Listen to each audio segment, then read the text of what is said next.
क्या आपने कभी सोचा है कि असम, जिसे भारत का पूर्वोत्तर का द्वार कहा जाता है, अपने समृद्ध इतिहास, अनोखी संस्कृति और विशाल संसाधनों के बावजूद राष्ट्रीय राजनीति और अर्थव्यवस्था में वह स्थान क्यों नहीं बना पाया जो इसे मिलना चाहिए था? असम ब्रह्मपुत्र और बराक नदी के किनारे बसा एक सुंदर और समृद्ध राज्य है। यह अरुणाचल प्रदेश, नागालैंड, मेघालय, मिजोरम, त्रिपुरा और पश्चिम बंगाल से घिरा हुआ है। यहाँ की चाय के बागान और काजीरंगा नेशनल पार्क इसे दुनिया भर में प्रसिद्ध बनाते हैं। पर क्या आप जानते हैं कि असम हर साल बाढ़ की मार झेलता है, जिससे यहाँ की अर्थव्यवस्था को भारी नुकसान होता है?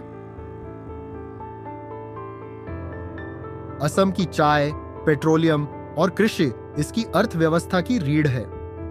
असम दुनिया में सबसे ज्यादा चाय उत्पादन करने वाले क्षेत्रों में से एक है। यहाँ तेल और गैस के बड़े भंडार हैं, लेकिन बावजूद इसके राज्य की अर्थव्यवस्था धीमी गति से बढ़ रही है। बेरोजगारी और औद्योगिकरण की कमी इस राज्य के लिए सबसे बड़ी चुनौती बनी हुई है।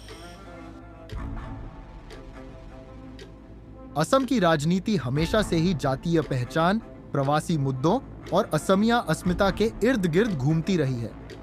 यहाँ असम आंदोलन 97 से 95 ने राजनीति को पूरी तरह बदल दिया।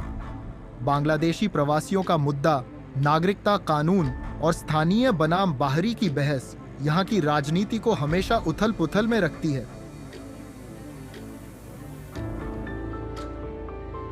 कामरूप साम्राज्य से लेकर अहोम शासन तक असम ने बाहरी आक्रमणों का डटकर सामना किया। अहोम राजाओं ने मुगलों को कई बार पराजित किया, जिससे असम का गौरवशाली इतिहास बना। 1226 में ब्रिटिश शासन के अधीन आने के बाद असम ने स्वतंत्रता संग्राम में भी महत्वपूर्ण भूमिका निभाई।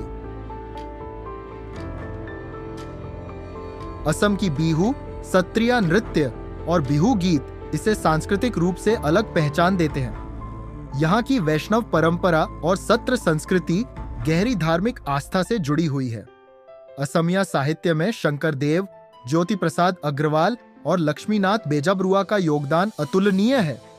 यहाँ की प्राकृतिक सुंदरता, ऐतिहासिक संघर्ष, राजनीतिक जटिलताएं और आर्थिक चुनौतियां इसे एक महत्वपूर्ण राज्य बनाती है। लेकिन सवाल यह है, क्या असम अपनी वास्तविक क्षमता को हासिल कर पाएगा? क्या राजनीतिक और आर्थिक सुधार इसे भारत के अग्रणी राज्यों में शामिल कर पाएंगे? अगर आपको यह वीडियो पसंद आया तो लाइक करें, कमेंट करें और सब्सक्राइब करें।